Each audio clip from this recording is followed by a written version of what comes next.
The next video of economics, video number 27। Video number 26 में आपने पढ़ा human capital formation in India. ठीक, उसमें हमने आपको पढ़ाया गया कि ह्यूमन कैपिटल होता क्या है, फिर ह्यूमन कैपिटल फॉर्म कैसे किया जाता है, ठीक है, और आपको बताया गया था कि sources of human capital formation क्या है और role of human capital formation क्या है। तो आइए आज की वीडियो में डिस्कस करते हैं हम कि ह्यूमन कैपिटल फॉर्मेशन के मेन चैलेंजेस क्या हैं इंडिया में, यानी कि हम ह्यूमन कैपिटल फॉर्मेशन करना चाहें तो क्या है मेन चैलेंजेस। तो आइए डिस्कस करते हैं। ठीक, लेट्स गेट स्टार्टेड। तो शुरू करते हैं human capital formation in India के चैलेंजेस। तो पहला है चैलेंजेस राइजिंग पॉपुलेशन। सबसे serious issue, one of the serious issue of the country that population is rising continuously. ठीक है, भारत की सबसे बड़ी समस्याओं में से एक समस्या है कि भारत की पॉपुलेशन बहुत तेजी से राइज कर रही है। आने वाले दिनों में हम चाइना को पीछे छोड़कर नंबर 1 पॉपुलेटेड कंट्री होने वाले हैं। अब पॉपुलेशन बढ़ने से दिक्कत क्या होती है? पॉपुलेशन बढ़ने से, राइजिंग पॉपुलेशन होने की वजह से आपका पर कैपिटा रिसोर्सेज की अवेलेबिलिटी कम हो जाती है। मतलब मान लीजिए कि आपके पास एक फील्ड है जिसमें मान लीजिए 100 क्विंटल वीट प्रोड्यूस आप करते थे और 100 लोग थे, तो पर पर्सन हम 1 किलोग्राम दे देते थे। अब अगर पॉपुलेशन आपकी बढ़कर 500 की हो गई तो क्या आप अभी भी 1 किलो दे सकते हैं? नहीं। यानी कि पर कैपिटा आपका रिसोर्सेज का जो अवेलेबिलिटी है वो कम हो जाता है, चाहे वो आपका ह्यूमन रिसोर्स हो या आपका फिजिकल रिसोर्स हो, कोई भी रिसोर्स हो, रिसोर्सेज में कमी आने लगती है पर कैपिटा। दूसरा है ब्रेन ड्रेन। ब्रेन ड्रेन का क्या मतलब है? इंडिया में सबसे बड़ी दिक्कत ये है, इंडिया में जो अच्छा पढ़ाई कर लेता है, ठीक है, वो इंडिया छोड़ के चला जाता है, वो विदेशों में काम करने चला जाता है। तो उनके ऊपर जो देश की सरकार ने पैसा खर्च किया, जब उनका यूटिलाइजेशन करने का समय आया तो वो कंट्री छोड़कर चले गए। फॉर एग्जाम्पल, एक बच्चे को सरकार प्राइमरी से पढ़ाना शुरू करती है, 12th तक उसको पढ़ाया, उसके बाद उसका IIT में एडमिशन कराया, फिर उसको मान लीजिए इसरो के कैंप में थोड़े दिन काम किया और जब उसे अच्छी एक्सपीरियंस हो गई तो वो नासा भाग गया। तो उसका जब एक्चुअल यूटिलाइजेशन इंडिया को करना था तो क्या हुआ, वो अपनी सर्विस विदेश को दे रहा है। तो ऐसे में ये हमारे कैपिटल फॉर्मेशन में एक बड़ा चैलेंजेस है कि हम जिन लोगों को तैयार कर रहे हैं, जिन पे हम पैसा खर्च करके तैयार कर रहे हैं कि हमारे आगे के डेवलपमेंट में ये काम आएंगे, वो इंडिया को छोड़कर चले जा रहे हैं। तो माइग्रेशन इंडिया की एक बड़ी इशू है। और इसकी ये हो क्यों रहा है? क्योंकि इंडिया के सर्विस सेक्टर या इंडिया के सेक्टर्स में कमाई उतनी नहीं हो रही, तो लोग इंडिया छोड़ जब उनके पास अच्छी एक्सपीरियंस हो जाता है, जब अच्छा स्किल हो जाता है तो वो छोड़कर चले जा रहे हैं। और सबसे बड़ी बात, जो एक क्वालिटी ब्रेन होती है वही जा रही है। मतलब जो अब विदेशों में किसको जॉब मिलेगी, अच्छी पोस्ट पर विदेशों में जॉब उसको मिलेगी जो बहुत अच्छा होगा। ठीक, तो यानी कि जिसको हमने अच्छे से पढ़ाया है, जो हमारे लिए कंट्री के लिए अच्छा काम कर सकता था, वो चला जा रहा है, माइग्रेट कर जा रहा है। तो this is called brain drain problem. Next समझते हैं deficient man power planning. India में देखो, जो मैन पावर प्लानिंग है, यानी कि जितना लेबर सप्लाई है, यानी कि हर साल जितने नए नए लेबर निकल रहे हैं। लेबर का मतलब यहाँ सिर्फ आप लेबर का मतलब मजदूर से ना समझिएगा, यहाँ लेबर का मतलब हम हर उस क्लास से कहते हैं, हर उस क्लास को लेबर कहते हैं जो काम करता है। ठीक, तो इंडिया में जितना लेबर सप्लाई हर साल निकल रहा है उससे कहीं कम इंडिया को हर साल जरूरत पड़ रही है। यानी कि जो हमारा लेबर सप्लाई है वो लेबर डिमांड से कहीं ना कहीं बहुत ज्यादा है। यानी कि द सप्लाई ऑफ लेबर, ठीक है, the supply of labour is very high then demand of labour. ठीक, अब देखो सप्लाई हम ज्यादा कर रहे हैं लेबर की और डिमांड कम है, तो अब ऐसे में हमारे पास काम अगर ज्यादा होता तो हमारी जो लेबर सप्लाई एक्सेस हो रही है वो एडजस्ट हो जाता। ठीक, तो अब दिक्कत ये है, तो जो सप्लाई ऑफ लेबर है वो डिमांड से ज्यादा है। तो यानी कि हम इस तरीके से काम कर ही नहीं पा रहे हैं कि हमें लेबर की डिमांड ज्यादा हो जो सप्लाई के इक्विवेलेंट हो जाए। तो इसे हम कहते हैं मैन पावर प्लानिंग में हमारी डेफिशिएंसी है, यानी कि हम उतना उस लेवल पे काम ही नहीं कर पाए कि हमारे सारे लेबर ऑब्जर्व हो जाए। ठीक है, सारे लेबर को काम मिल जाए। नेक्स्ट है आपका insufficient on the job training in primary sector. ठीक है, चाहे आपका प्राइमरी एग्रीकल्चर हो, चाहे आपकी फिशिंग हो, ठीक है, चाहे हॉर्टिकल्चर हो, इन सब क्षेत्रों में ऑन द जॉब ट्रेनिंग की व्यवस्था बिल्कुल नहीं है। स्पेशली एग्रीकल्चर में आए लोग ऑन द जॉब ट्रेनिंग के बारे में जानते नहीं है। ऑन द जॉब ट्रेनिंग में आपको लास्ट वीडियो में बता चुका हूं। ऑन द जॉब ट्रेनिंग का मतलब कि काम करते करते सीखना। जैसे मैंने आपको बैंक वाला एग्जांपल दिया था कि बैंक में लोगों को काम सिखाया जाता है रोज नया नया, और कभी वो कैश गिनने का काम करते हैं, कभी चेक बनाने का काम करते हैं, कभी ड्रॉप बनाने का काम करते हैं। धीरे धीरे उनको सारी काम आ जाता है, ठीक। तो उनकी ऑन द जॉब ट्रेनिंग होती है। ऐसी किसी ट्रेनिंग की व्यवस्था एग्रीकल्चर या फिर किसी भी प्राइवेट सेक्टर में नहीं है, जबकि ये होना चाहिए। हमें एग्रीकल्चर में भी जो नए नए लोग आ रहे हैं उनको काम करते करते सिखाना चाहिए कि देखो ये ऐसे करोगे तो ये अच्छी अच्छी चीजें बनती जाएंगी। तो ऑन द जॉब ट्रेनिंग की व्यवस्था प्राइवेट सेक्टर में भी देश को लाना होगा, और जब तक ये नहीं आएगा तब तक प्राइवेट सेक्टर की हालत ऐसे ही खराब रहने वाली है। नेक्स्ट है आपका लो एकेडमिक स्टैंडर्ड्स। देखो ध्यान से, मैं बुराई नहीं कर रहा हूं, बट भारत की जो पढ़ाई व्यवस्था है, एजुकेशन सिस्टम है, वो बहुत खराब है। मतलब बच्चा 12th पास कर जाता है, उसको आइडिया नहीं है कि उसकी स्पेशलाइजेशन क्या है, ठीक। सब आज के डेट में कंफ्यूज है, 12th के बाद ये करें वो करें, क्योंकि उनके पास कोई स्पेशल स्किल नहीं है, ठीक है। वोकेशनल कोर्सेज है ही नहीं है देशों में। सिर्फ सीबीएसई ने कुछ स्कूलों में शुरू किया भी एज क्या कहते हैं ट्रायल के तौर पर, बट आप देखिए आपके आसपास जो शिक्षा व्यवस्था है, आपके आसपास में जो एजुकेशन सिस्टम है, जो भी चीजें आप पढ़ रहे हैं वो आपको किसी भी तरह का जॉब दिलाने में हेल्प नहीं कर सकती है। यानी कि आप 12th पास करके निकल तो जा रहे हैं, लेकिन कंपनी के किसी काम के नहीं है।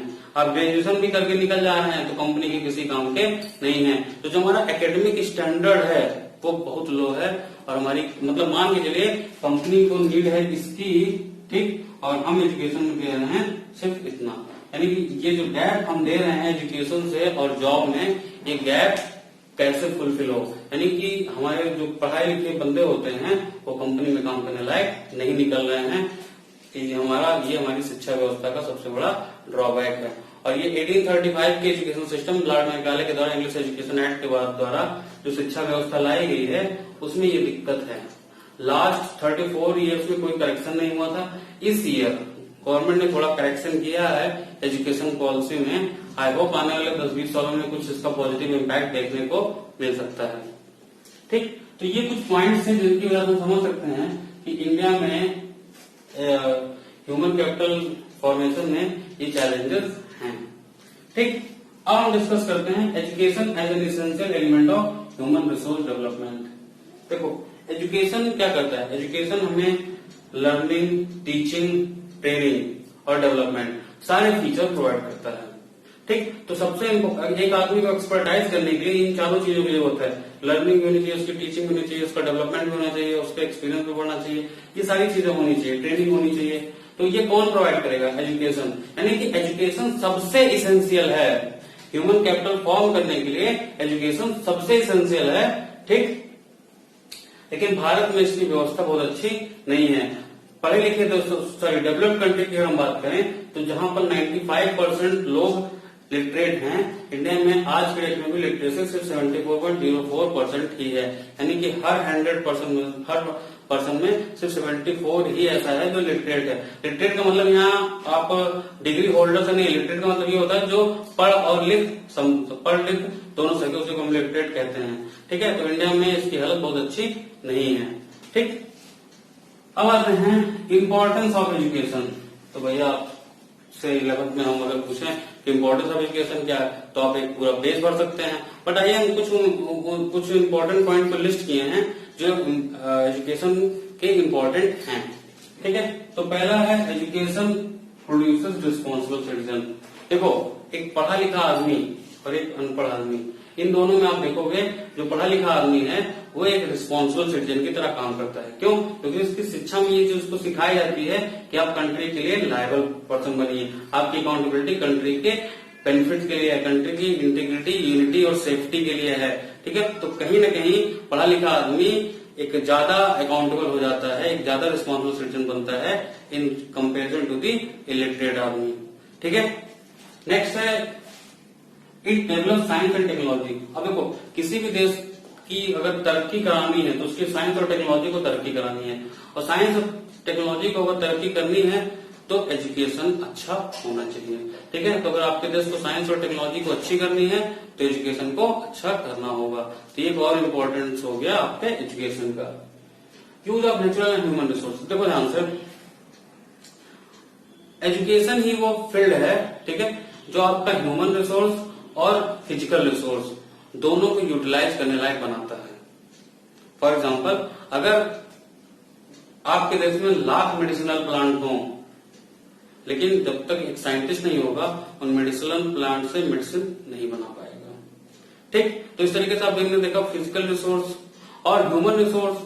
ठीक है, ह्यूमन रिसोर्स को भी डेवलप करने के लिए आपको एजुकेशन की जरूरत है। बिना एजुकेशन के एक आदमी तो एक नॉर्मल इंसान है, लेकिन एजुकेशन ही उसको इंजीनियर बनाती है, एजुकेशन ही उसको डॉक्टर बनाती है, एजुकेशन ही उसको साइंटिस्ट बनाती है।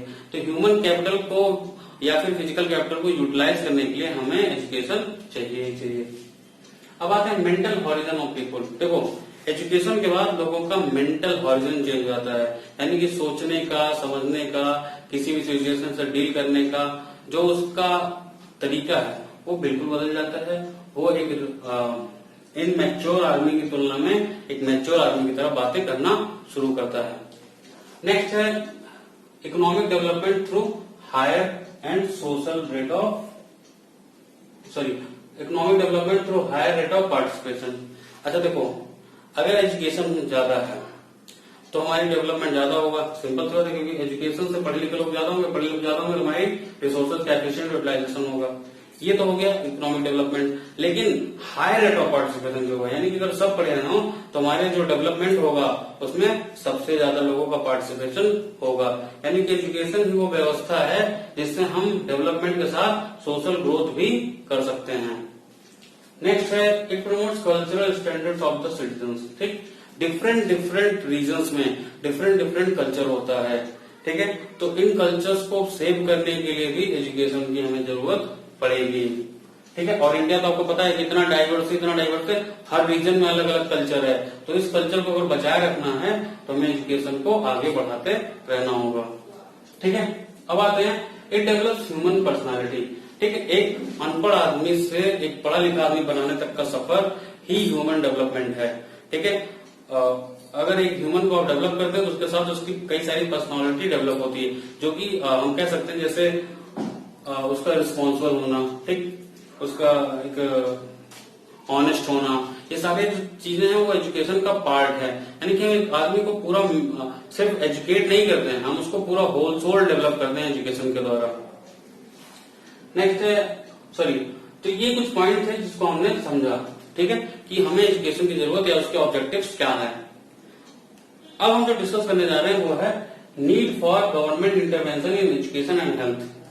अब देखो, ये ज्यादा जरूरी है कि एजुकेशन और हेल्थ ये दो बेसिक ऐसे प्लेटफॉर्म है जिनके द्वारा ह्यूमन कैपिटल फॉर्मेशन होता है। अब इन दोनों सेक्टर में हम ये कह रहे हैं कि गवर्नमेंट का इंटरवीन करना क्यों जरूरी है। तो देखो, चाहे एजुकेशन हो चाहे हेल्थ हो, ये दोनों क्या है, ये दोनों एक ह्यूज कैपिटल चाहिए। ठीक, अब ह्यूज कैपिटल किसके पास है, ह्यूज कैपिटल या तो बहुत बड़े बड़े बिजनेसमैन के पास है या गवर्नमेंट के पास है। अगर बिजनेसमैन इस सेक्टर में उतरेगा तो किस लिए उतरेगा, प्रॉफिट के लिए। प्रॉफिट के लिए उतरेगा तो कॉस्ट ऑफ सर्विस क्या हो जाएगी, महंगी। कॉस्ट ऑफ सर्विस महंगी होगी तो कौन हॉस्पिटल जा पाएगा, सिर्फ अमीर आदमी। तो इस तरीके से गरीब आदमी क्या होगा, मारा जाएगा।